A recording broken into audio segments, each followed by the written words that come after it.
Welcome to Promoting Positive Behavior, Understanding Bullying, and Prevention Strategies.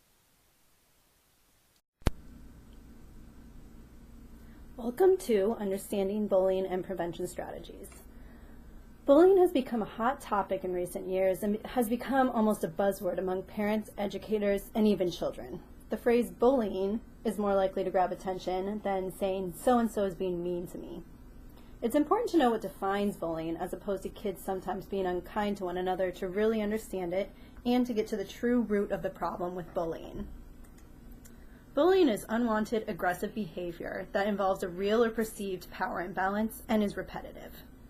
In order to be considered bullying, you need to remember that the behavior is aggressive and that, first of all, there's an imbalance of power, which means that the child who is bullying another child is using their power, such as physical strength or popularity, to control or harm the child who is being bullied. It also must be repeated more than once. There are three different types of bullying: verbal, social, and physical. Verbal bullying is saying or writing mean things. It can include name-calling, taunting, threatening a child, or teasing them. Social bullying, sometimes referred to as relational bullying, involves hurting somebody's reputation or relationships and can include leaving someone out on purpose, telling other children to not be friends with somebody or to not play with them, spreading rumors, or even embarrassing someone in front of the group. The third type is physical bullying, which involves hurting a person's body or their possessions. So this type of bullying could include hitting, kicking, tripping, pushing, spitting, or even taking or breaking someone's things. As you're learning about bullying in this course, it's very important to keep in mind that bullying will look different. It might look different in terms of it could be verbal bullying, social, or physical, or a combination of the three. It's also important to remember that in order to be considered bullying, the behavior must be aggressive and must include an imbalance of power and be repetitive. We're going to start by looking at unmet needs, and the reason for this is because most negative or inappropriate behaviors that arise in kids arise out of a need that child doesn't have a better strategy for how to get that need met. So by understanding what some of the common needs of kids are as they develop, we can make sure that those needs are being addressed, and often that will diminish inappropriate or negative behaviors. We're going to look at developmental needs across three different age ranges. The first is pre and early elementary, and that's around 3 years old to around 6 years old. Then there's the elementary age range, which is 6 or 7 years old, and it goes up to around 10-ish years old. And then the middle school age range, which goes from around 11 up to around 14 or so years old. It's extremely important to remember that every child develops at a different rate. So just because a child is 9 years old and fits into that elementary age range doesn't necessarily mean that child isn't going to have some characteristics that are still at the pre or early elementary age, and or some characteristics that are already at that middle school age range. So each child is going to develop at different rates in different areas, and we need to notice the child rather than just focusing on the sort of typical developmental trajectory. So within each of these age ranges, we'll be taking a look at what some of the core developmental needs are that often arise in that age range, and what happens when those needs don't get met. First, let's take a look at that pre-elementary and early elementary age range. So in terms of developmental needs, what we see at this age range, the first thing that we see is the need to take initiative. This means that children at this age are starting to discover their own agency, which is their ability to do things and make decisions as an independent human being. And because of that, children in the pre-elementary and early elementary age range need lots of opportunities to make decisions or try things out or explore the things that make them interested or curious. We also have a need to feel purpose at this age. What that means is that children need to be allowed in this developmental age to discover and explore things that they focus on. So if a child is particularly interested in trying to open up a box or build a tower out of a certain kind of blocks. They'll set that purpose in their minds and oftentimes become very upset if they get pulled away from that task or that goal. And that's developmentally a very important thing to allow children to do, set those tasks or those goals for themselves and then work on accomplishing those purposes. Third, children at this age need an understanding of boundaries, but it can be difficult to develop that understanding without feeling hurt or wounded by boundaries being drawn or asserted by adults. So when a child is born, he or she doesn't have any understanding that the body in which that child exists is even separate from the body of the mother that brought the child to life. So one of the first things that infants learn is that their body is separate from the body of their parent or caregiver. And if they need something, they have to find a way to call attention to that need. From there, we develop a more and more sophisticated understanding of what it means to be a separate human being from other people and where the limits and requirements and boundaries are around how we interact with other people. Ranging from very simple concepts like mine, yours, and sharing to very, very sophisticated interpersonal and social norms and mores that vary from cultural group to cultural group and society to society. But at this young age, learning some of those more basic rules, like appropriate versus inappropriate touching, and how to share, and what mine really means, and what things are or are not owned by or possessed by a particular person, are very important skills, and different children are going to be at different places on that skill set based on what happens in the home as they're growing up.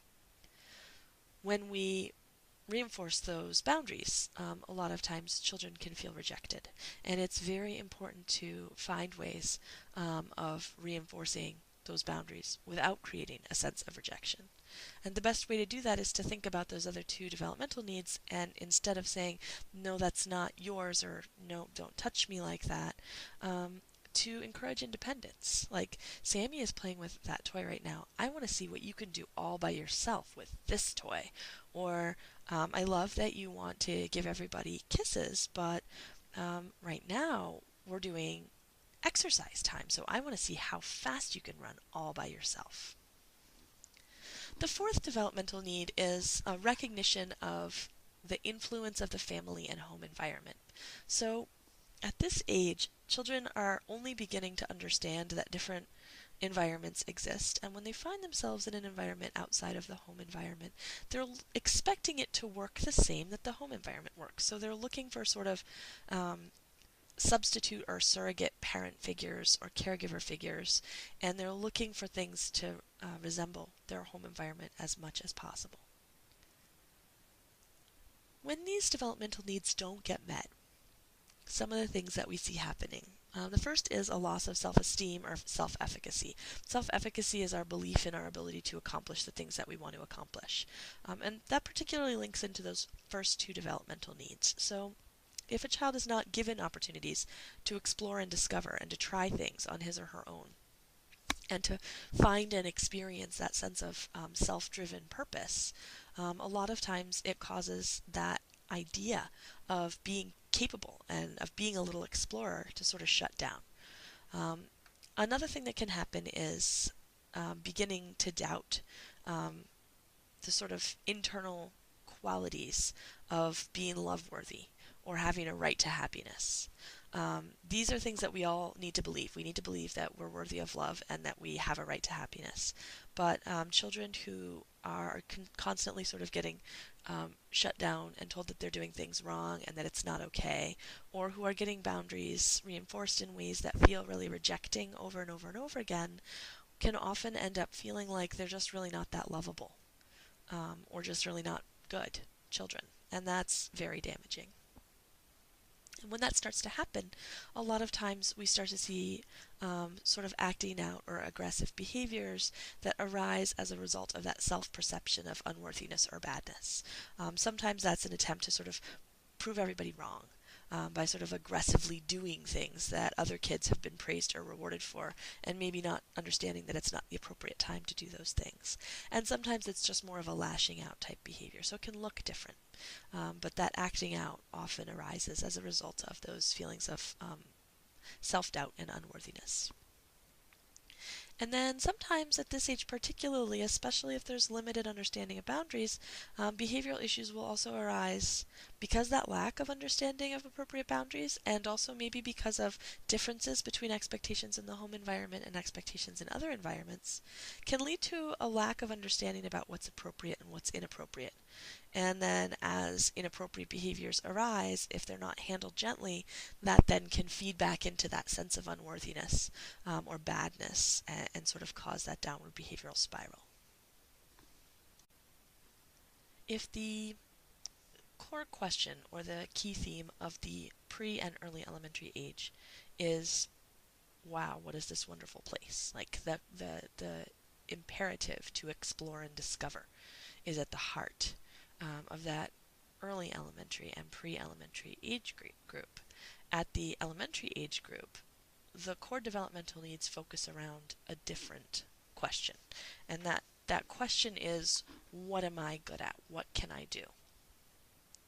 Because self-efficacy and our perception of who we are and what we're good at starts to really get forged in this developmental stage. So consequently, kids in this age range really need to feel very good at accomplishing things. They need to feel like they're good at doing things. The sort of classic education environment, like a school environment, tends to put a great deal of emphasis on accomplishment in academics.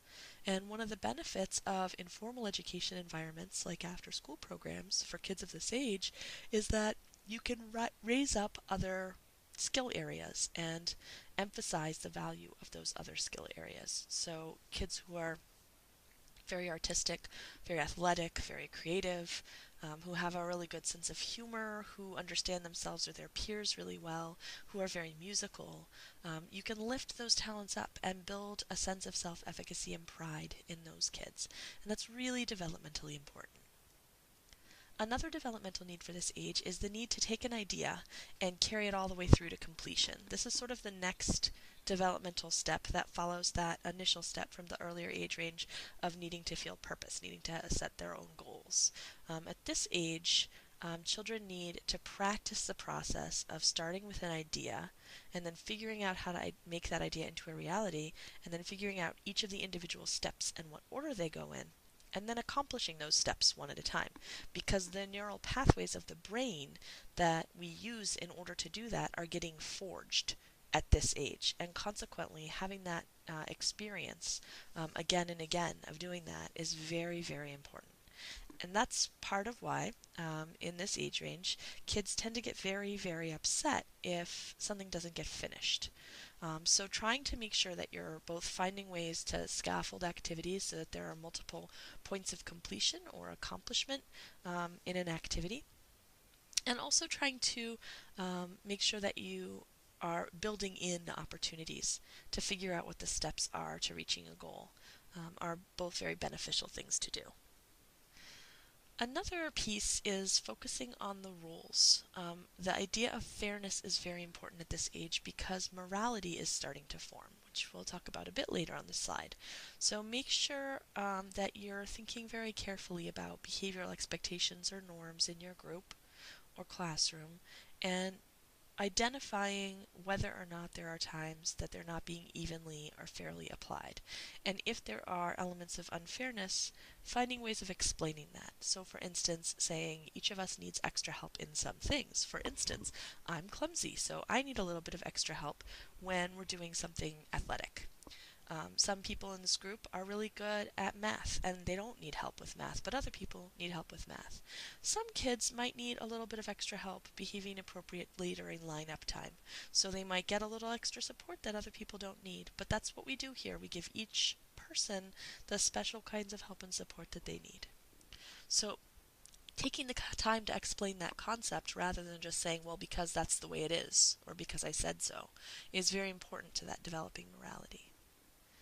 And in terms of environments, well, the family is still very important and the home is still very important. Children are now beginning to be able to differentiate between different relationships and different expectations in different environments. And so, as a result, the different relationships being forged in school and other community organizations and with other adults and with other peers become a little more important. And making sure that you place appropriate value on each of those different relationships is very beneficial because it helps children to develop robust social skills. When these developmental needs are not met, some issues that we see arising.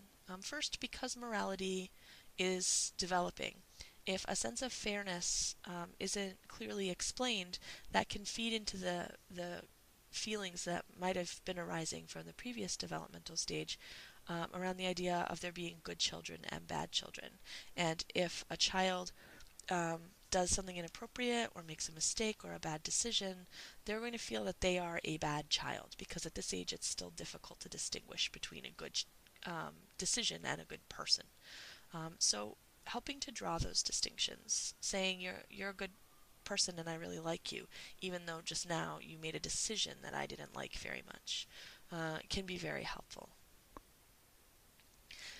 As morality is developing and therefore hopefully children are beginning to distinguish between good and bad decisions without necessarily having to feel like there are good and bad people, some kids, especially kids who are struggling, may start to feel inferior.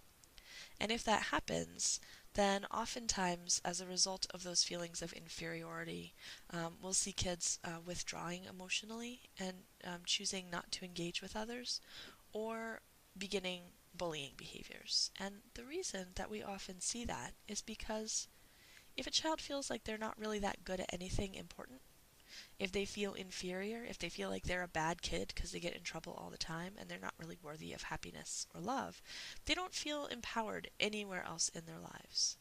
But what can happen is that a child might discover that they're good at bullying, and bullying might be the one thing that makes them feel empowered.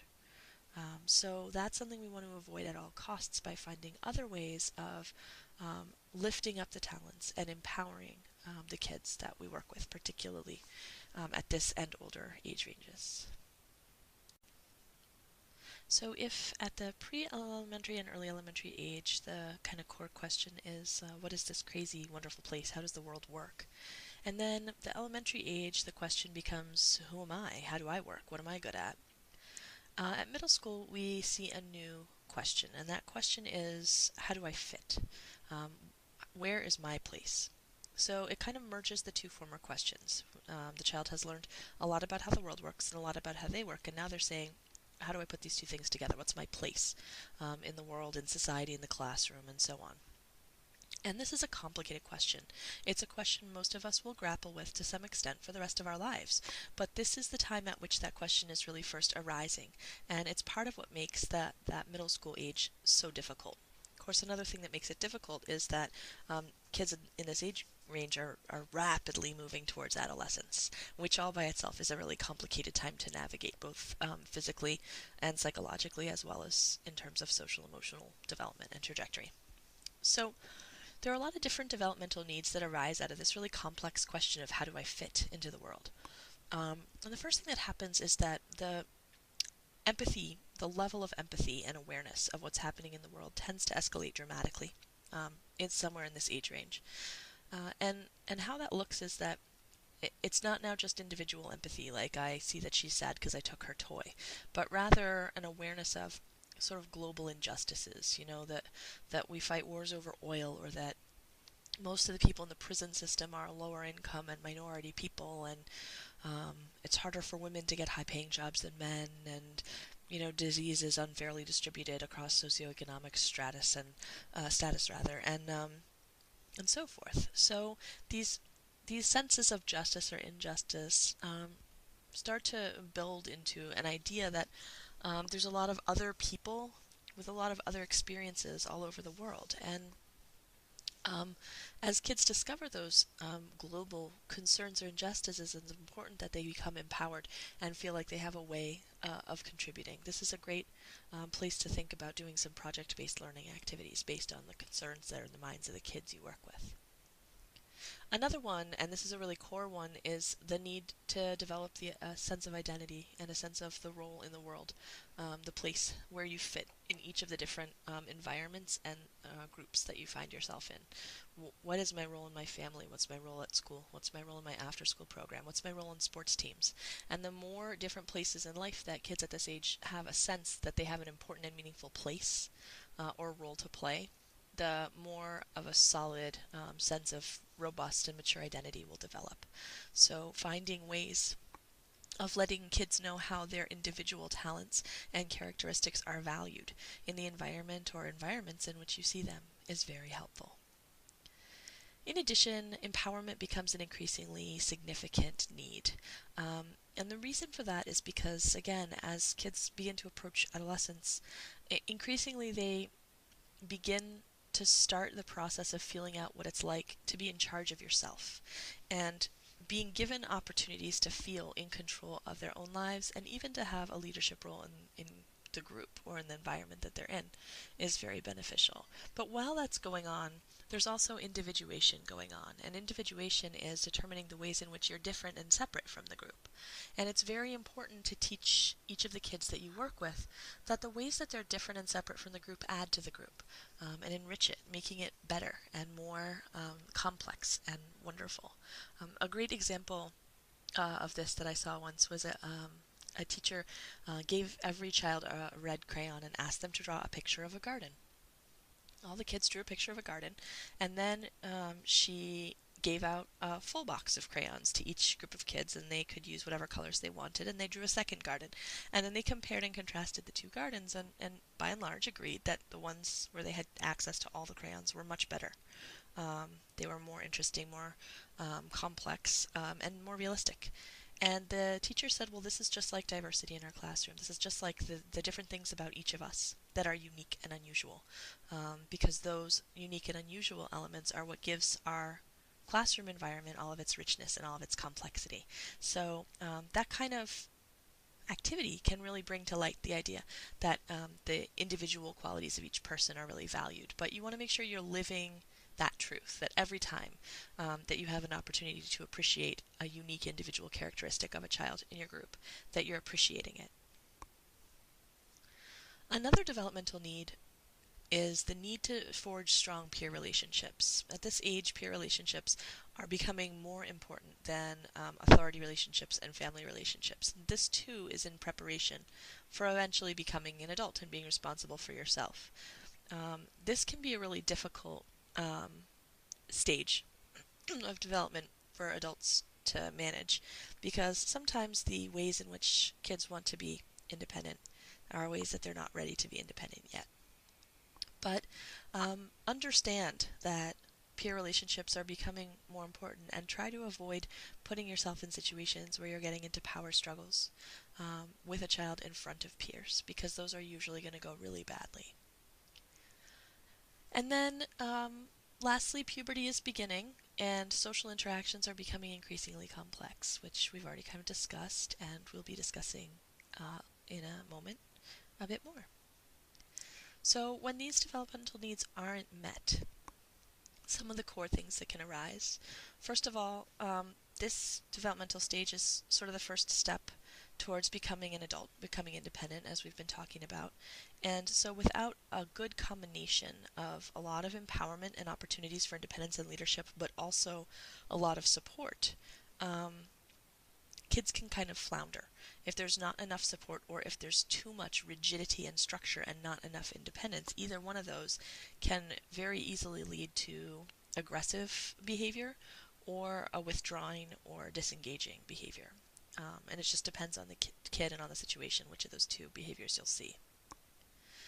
Another thing to consider is that tweens, these kids that are sort of in the pre-teen age range, will often seek to get their emotional needs met by others. And that's actually a normal, healthy developmental step to take as well. But oftentimes at this age, they're turning more and more to peers to get their emotional needs met. And if they haven't learned healthy ways to communicate about their feelings and to get those needs met, then they'll turn to unsafe and unhealthy ways of doing that. So that's a potential risk factor.